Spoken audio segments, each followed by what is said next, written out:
Mm-hmm. Will be a very special Christmas for me. Yeah.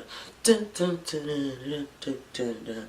I'm gonna stop singing for y'all because I cannot carry a tune whatsoever. It's amazing. I like singing and I can't sing. Oh well. Hey y'all, it's Ashley Bookish Rum and it is Vlogmas day number 2. So far so good. I'm holding in there kind of strong. One day down. This is the second day. And I am excited for this video because I've been seeing this going on around BookTube and I was like, what is it? What is it? What is it? It's another readathon. It's a readathon. It's close to the end of the semester. I can do this one.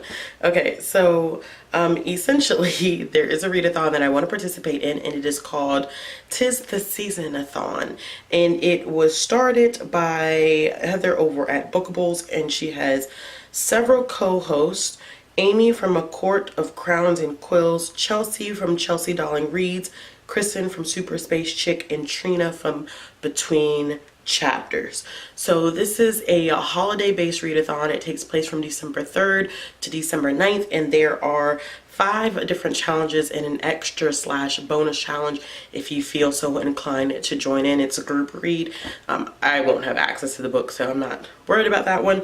But the 5 challenges are to read a book with red or green on the cover, read a book while listening to holiday music, read a warm and fuzzy book, read a short book in between 200 to 250 pages, and to read a holiday themed book. So there's only 5 challenges. I only have 4 books because with one of them I believe I'm going to cover, with one of them I'm going to cover 2 of the challenges. I think that's the way that I was going to do it. Yeah.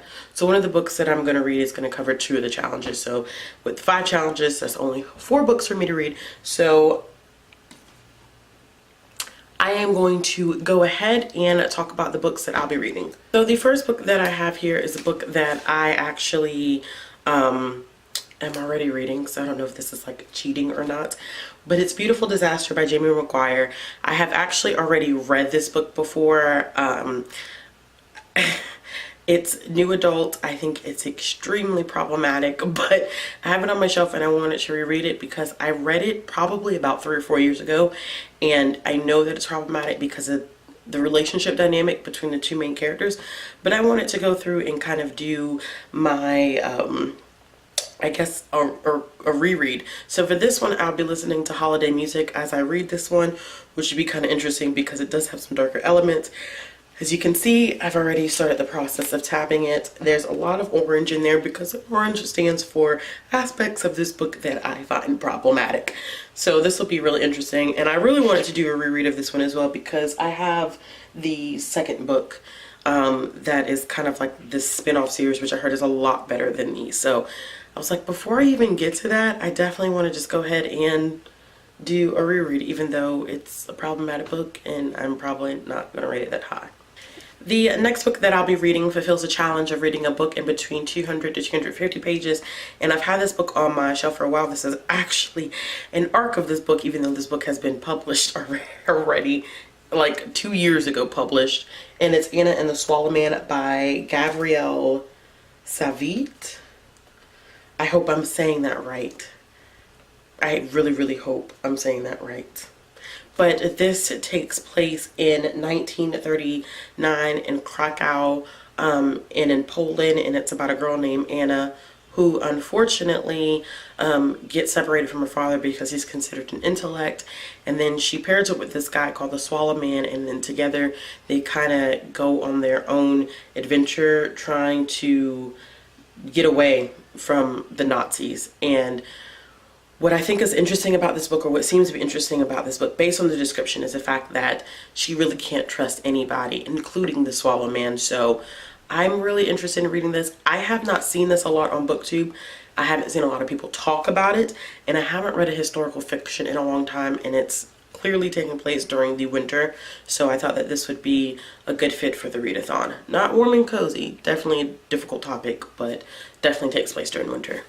So the next book that I have here fulfills a challenge of reading a book with red or green on the cover, and it is Isla and the Happily Ever After by Stephanie Perkins. This is the third and final book in the Anna and the French Kiss Companion series. I chose this book not only because it has green on the cover, but also because it's going to be my warm and fuzzy book. I have really enjoyed the first two books in the companion series, and I'm excited to see the four characters from the first two books into this book, and all, you know, three couples are making their final appearance, and I'm just excited because Isla was actually a part of the first book, and now we're getting to retrace our steps and meet her again and kind of see if she builds this relationship with the main character that was also in the first book. I'm really excited for this one, and this is great because this is also one that I wanted to read before the end of 2018. The last book that I'll be reading, I don't have a copy of because I checked out the audio version of it on Hoopla, and it's called Christmas Sisters. I cannot remember the author's name off the top of my head, but you'll see a picture somewhere on the screen. And I'm reading this simply because I saw that Bree had been listening to it on audiobook and she really enjoyed it. The premise seems to be about a mother who's trying to get her three daughters together around the holiday times, and it takes place in Scotland, I believe. I believe it takes place in Scotland. Now I want to look because I'm like, I can't believe I'm this freaking unprepared. So I was absolutely right. It does take place in Scotland about three sisters who are attempting to go back home for the holidays, but each individual sister has their own issues going on. So I will be listening to that one on audiobook, which will be my audiobook for the week because I'm about to finish up Harry Potter and the Order of the Phoenix, and I needed another audiobook to pick up while I'm at work and getting stuff done that I usually just listen to in my headphones. So that will be great for this readathon. So those are all of the books that I will be reading for the readathon. December 3rd through the 9th is like my last week of classes and my final assignments are turned in. So I'm going to be really interested in seeing how I find this balance with this week coming up and figuring out how I'm going to read all of these books, but also manage to make sure that I get all of my assignments turned in before the semester ends for grad school. I am so happy. I'm almost at the finish line at graduating May of next year. So happy. So happy, so happy. Anyway, as always, if you guys are participating in this readathon, let me know in the comment box below. Let me know what you have decided to read for the challenges, or if you made a video, drop the link to your video down in the description box. If you like this video, make sure you give it a thumbs up. And if you want to see more content from me, click the subscribe button and then hit the bell for notifications. That way you always know when I upload a video. I usually do upload videos every Sunday, Monday, Wednesday, and Friday. But since it's Vlogmas, I'll be uploading a video every day from December 1st until December 25th. And this is part of Vlogmas.